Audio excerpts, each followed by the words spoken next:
Hello, my friend. On today's episode, I'm talking with Mr. Mark Fisher, and we're talking about a topic I don't think we've ever covered on this podcast before, which is what happens when your employees stay too long. What happens when you have that trainer that's been around for 3, 4, 5, 6, 7, 8+ years? Is that a good thing? Is that not a good thing? We break down our thoughts and experience on this topic. So hopefully we give you some tactical tips that help you really understand how to make the most of long-term employees. Let's dive in.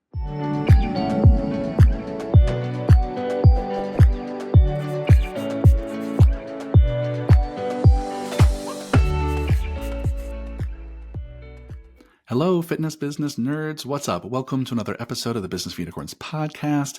Before we jump in, I have a quick announcement, which is we put together a brand new PDF on our website. It's a brand new tool we just put up there that I want to let you know about. For many of you, we know it's really hard to think of like the right kind of offers to make to your leads, to make the people on your email list, to make to people on social media. You want to put together offers that are really going to get their attention and get them to take action. So what we did is we put together a whole list of our best converting offers into one PDF that you can grab right now. There's a link down below in the show notes. You can grab and download it immediately. And it's a list of all of our best performing offers. So you can put it on your social media. You can put it in your emails. You can put it into your marketing ads. Everywhere that you're trying to get people's attention and convert them. Boom, we got you covered. So go grab that tool and start to use it this week. Speaking of the tool, the man who made it, Mr. Fisher, welcome. How are you, my friend? Hello, I am doing well. I'm a single dad. I know. How's single dad life this week? Mark's wife, Sheena, is off doing a show, and so he's at home with the babe. How's it going? Yeah, she didn't leave me. Sorry. Many fans out there that have got their hopes up with romantic aspirations. Sorry to dash her hopes. I'm still married, but yeah, my wife is in DC doing a show, which is great, but yeah, it's shout out to single parents. It's real. It's real. But also like amazing. And it's like hard in some moments, but I'm very aware that this is actually not to like overly morbid. I'm like, oh, this is like deathbed couple weeks. This is like a really special time to have this much time with Celestia. And it's like anything of value of life is partly valuable because of a certain cost. Yeah. Right. So to be single-handedly, and again, listen, I'm like, we have daycare, we have sitters. I don't want to make it sound like it's just me and her all day long, every day. But, to be personally responsible for all of the feeding and the cleaning and the changing and the entertaining and the getting her places is actually very, very satisfying. And frankly, still like a not remotely ever going to pay back the permissiveness with which my wife allows me to jaunt around the world. Yeah, for sure. It only takes, as someone who's not a parent, it only takes me about 10 minutes of spending time with someone else's kids for me to just appreciate my single mom more. Like being raised by a single mom, I was like, she had 2 boys. Like, how the hell did she do it? In 10 minutes with someone else's kids, even if they're well behaved, I'm like, she did this all the time for my whole life. And so it's wild. Love you, wild. Cool. Yeah. Well, let's take a hard pivot into something that's not about all that at all. Yes. So today's topic was a fun one. I think it was a suggestion. We're not sure where it came from. But I think it was a suggestion from Unicorn Society members in our Facebook group, if I'm not mistaken. I wrote it down, and I can't remember if this was an office hour convo or a Facebook group post, but I'm not sure. But this is exactly the type of topic that's like the real reals talk about this one. This is how you know somebody's like actually running a gym and not just like talks about running a gym. So we talk a lot on this podcast about how to find talent and attract talent and hire and onboard great talent. But something I don't think we've probably ever talked about before is what happens when you have that employee, in most of your cases listening, that trainer who actually just stays too long. They've been working with you for not just a year or 2, but maybe 3, 4, 5, 6 years. And often what happens, I'll just share from my experience, both as an employer and listening to lots of gym owners, is that that there starts to be cracks, right, in their performance, starts to be a little, the passion maybe dies a little bit. They don't really, not interested in continuing education anymore. But none of the cracks are big enough that anyone does anything about it. Right? It's like a slow washing away of the beach, and then over time you realize, wow, this person's been here for a long time. And like, if I had a chance to rehire them again, I wouldn't. right, is often the experience I've had. Is like they've been around so long, they were so good and so valuable, and they've gone all the way in the other direction, Right. where right, which is not the case anymore. And that's not 100%. Like, I'm painting with a Yeah. broad brush, but Yeah. generally Yeah. speaking, this is like the pattern that I see. And so I don't know, we can talk a lot about this topic, but Fisher, what are some things you see when it comes to trainers who have just stayed for a really long time? Yeah, I mean, I think that that's precisely the issue, right? It's the old trainer smell because in Not a practice, this smell. is the old trainer smell. They're stale. This trainer got that. That's an old trainer smell. No, but listen. All kidding aside, if somebody's like stealing money from you, right? It's easy, That's right? easy. If Yeah. somebody's like, whatever, like stealing clients, oh, great, easy. And the issue we're talking about here is particularly pernicious because it's not such a drastic drop in performance that anything's necessarily wrong. Yeah. Sometimes you have a challenging situation where the performance is still good and the clients like them, but they've become very difficult for the rest of the team and or you to manage. Yeah. And there's a few different ways I think to try to hopefully prevent this happening in the first place, right? Yeah. The first thing I do just want to say is it is possible to just be a trainer on someone's team and to be an employee for 10, 15 years, and that be great. Yeah. It's a particular kind of person, a particular kind of fit between that person and what they want in their life. Like that does happen. Again, my sense of this from having worked a lot of gyms in many places is that's hard to find someone like that, maybe in a place like New York City. Not that we've never had it. We've definitely had some long-term trainers. I was like, all right, you are still Fantastic. amazing. Yep. Raj Law and a bunch of other people I mentioned, but that's an example. Like, still great, buddy. But I would say that, if you're not in a market where people are very happy just to have like a job and they come up and they do great work, and it's only normal for people to want the next thing. And the nature of a gym is you're not going to have unlimited next things. And another tough thing is the better of a work environment you create and the better of a leader you are and the better your culture, the less attractive other options become. So then you get yourself also stuck with, and I say this to give empathy for what it's like to be the trainer, because I think maybe that's as good a place as any, is to start both with curiosity and questions around, okay, what's actually going on with this person? And ideally, if you have enough of a relationship, you can open up a dialogue that makes it safe for them to be really honest about what's going on, right? Rather than just making assumptions and stories and, whatever. Because obviously you can certainly address the behaviors, but what you're also looking to do is stress test. Okay, here's the, as always, here's the specific behaviors that I'm seeing. And this gets hard because it's like the energy is lower. You're not speaking as loudly. You're coming in right before sessions. Like definitionally, you're not finding behaviors and actions that are so wrong, so problematic. So egregious. Yeah. So you start with, that's the word I was looking for. So you start with I think behaviors, you ask the questions, and then from there, in the perfect world is you ideally be human with them, right? And allow them to express what's going on. If there is an issue, if they do want something else, certainly one hill I'll die on. If there's one thing I know I've done a good job in my career, and I'm far from perfect, but I'm tied for like the least weird leader in the world when someone wants to go somewhere else. And we've had amazing team members, and this is not a reflection of them not being amazing.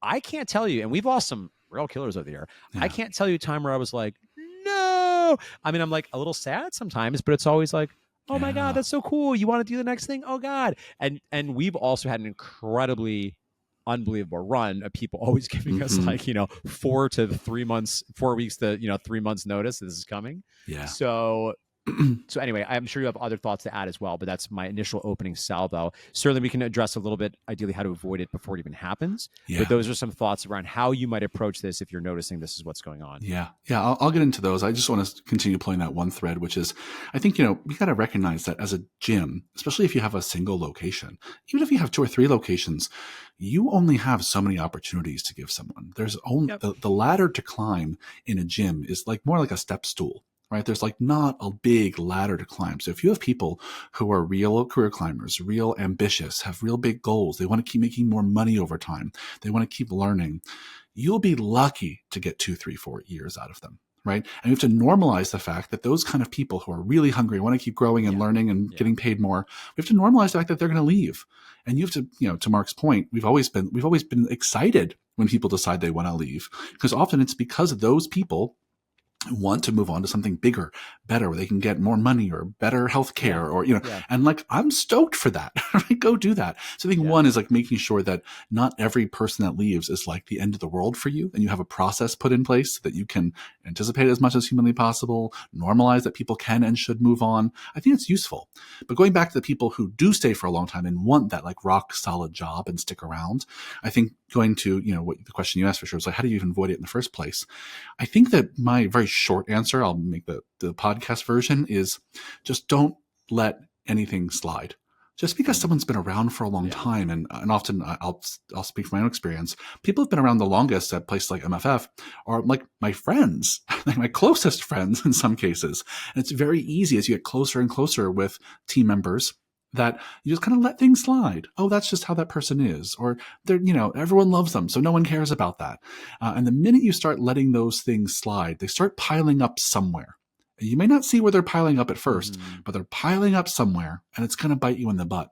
So I think having systems in place to maintain quality, to maintain your standards, things like regular one-on-one check-ins with Yep. your employees, Yep. things like regular audits of their performance reviews, reviewing client feedback. These are all systems that, we teach our Unicorn Side members to put into place all the time. But without those systems, you start to treat different people differently. And I think that that's a real recipe for letting long-term team members get away with shit that you would never let a brand new employee get away with. So I think if you want to avoid the scenario I laid out at the beginning of this conversation, which is that long-term employee who's like just 1 foot checked out, you got to maintain those high quality standards for many, many years of employment in some cases. So I think all those systems matter. I'll mention them again. One-on-one meetings with your employees, regular performance audits, annual or biannual performance reviews, reviewing and using client feedback on a regular basis. Like those are just some basics of like maintaining high quality standards. Yeah. What would you add? I think the only other thing I would add is one thing that we started doing several years in was having the conversation in onboarding for what we think the tenure of this role is going to be, and being upfront, like, look, I want you here at least a year unless something went bad on either side. Yep.